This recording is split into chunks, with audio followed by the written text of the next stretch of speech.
Hey everyone. Okay, so what the fuck was this chapter? Like, it's one of those where I went into it expecting one of the main plot threads, obviously, to be about the confession between Izuku and Ochiko, and it was kind of that, but then there was everything else surrounding it. Now, I'll say this much: when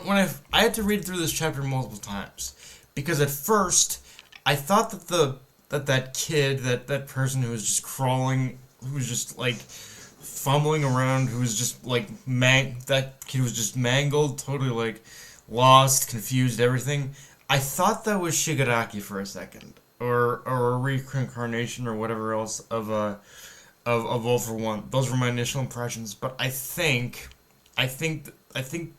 this kid was just some like was just some rando who as he says was locked in was locked away but by his entire family for having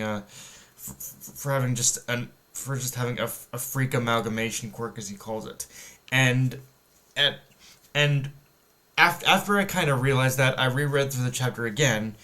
and I really kind of liked what Horikoshi did here, which is to say that it was basically, even though it wasn't obviously Shigaraki,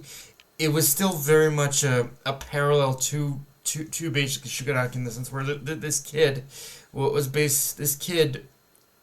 had just like so many others before him, had the potential in order to become the next Shigaraki, but there's one big difference here, which is a common theme that Horikoshi has done throughout the entirety of the story, which is all it takes is a single helping hand. At the where at near the end of the chapter, we see that pretty much old woman extending a hand of help to pretty much the kid, and again, it's that thing where when you're pretty much down in luck, when you're at the near end of your breaking point, sometimes all it does take is a single helping hand to just be there for someone in order to truly be in order to truly help and it's also kind of showing a single seed can be nurtured in whatever way it's guided, and the single seed of this boy is it's gonna be and the single seed of this single seed of this boy is his path forward. It is going to depend on how the seed within him is nurtured. Is it going to be nurtured for evil, or is it going to be nurtured for good? And that's kind of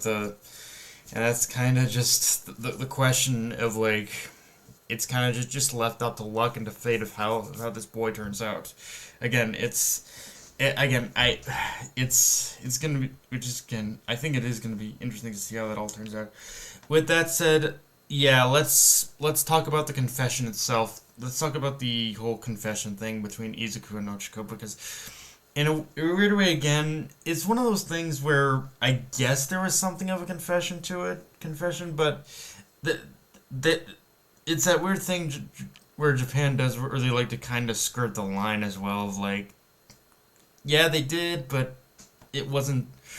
They didn't say the words. You could say it's that weird thing where they kind of confessed where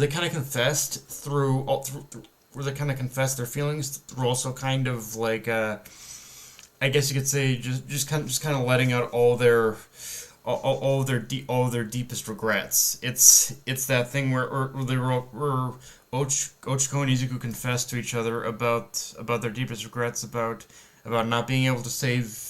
Shigaraki and about not being able to save Toga, and how those things happen kind of in their own way, eating at each other. So it is that,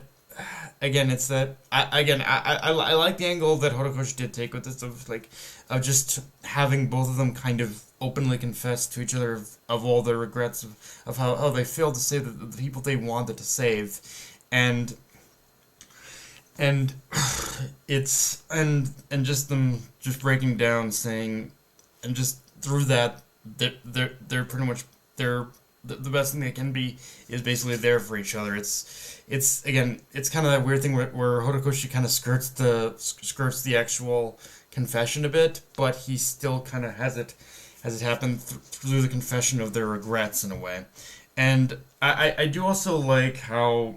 I do also like Izuku's very mature answer in this situation, which is to say that yeah, there's that in a it's very much like All for One had said. This was basically this was basically a test for everyone, but for him personally, it was like a lot of it was pretty much what All for One had said, that the path to this path, it does require you to kind of wade through the muck quite a bit, and it is in this moment where he did realize just how much that truly that how what that truly means, but it doesn't mean he isn't going to stop fighting in order to protect the people he cares about. And again, it's corny, it's cheesy, but it's a very nice way of getting across that message in my mind. And and yeah, like I said, like I said, it's very, like I said, they kind of give. I know I keep repeating myself on this, but they did kind of give us did give us the "I love you" confession, but again, it's in its own weird way, I guess you could say. Now the other thing I guess to talk about, the other final thing to talk about with this chapter is that we get a conversation between Hawks and All Might, and them talking about, and I guess Hawks is kind of now, I don't know if he's interim or like fully like responsible for the Hero Association now, but in either case, he talks to All Might about changing things with the scope of the billboard charts, and especially the and it's just the whole system in general, and it's just not really like, and I think he said it best, which is why we should be giving props to heroes in the original sense of the word, and not just currently employed professional capital H heroes. So it's that broadening the scope of just realizing, yes, there are pretty much heroes all across the there are heroes all across the fucking across the fucking country, and we just don't acknowledge those heroes as much, and just in general, the idea of just broadening the whole scope of just how the association defines a hero, and I really, again, it is a small step forward to kind of changing how things used to be, and how that kind of system as it was really did kind of fuck up with how this worked. Like they continued to take steps, I guess, as the series progressed, but this is definitely Hawks taking it to its inevitable conclusion, which I like. Like he's in that position of power where he's like, okay, now I can finally fucking change things in a way where I think it's going to matter. It's just a matter of how that all plays out. But yeah, guys, that's pretty much all I got for this review. If you enjoyed the video, like, comment, subscribe from on Twitter, and it's Crunchyroll. Be sure to notification bell, hit the subscribe button, and just share the video around, guys. Dark Knight signing off. Later, everyone.